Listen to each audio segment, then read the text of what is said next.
হযরত ইউনূস আলাইহিস সালামের ঘটনা কে না জানে? হযরত ইউনূস আলাইহিস সালাম যখন মাছের পেটের মধ্যে চলে গেলেন, ইউনূস আলাইহিস সালাম মাছের পেটের মধ্যে থেকে যেদিকে তাকায় সেদিকে দেখলেন অন্ধকার, অন্ধকার ছাড়া কোনো কিছুই দেখা যায় না।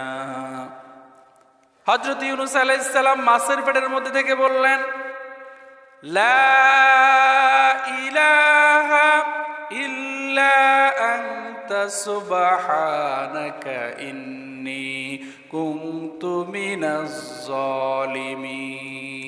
কার কথা?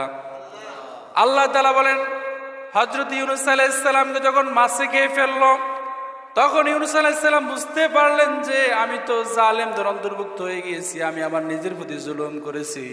তখন তিনি সেই মাছের পেটের মধ্যে থেকে বললেন, লা ইলাহা ইল্লা আনতা, আপনি ছাড়া কোনো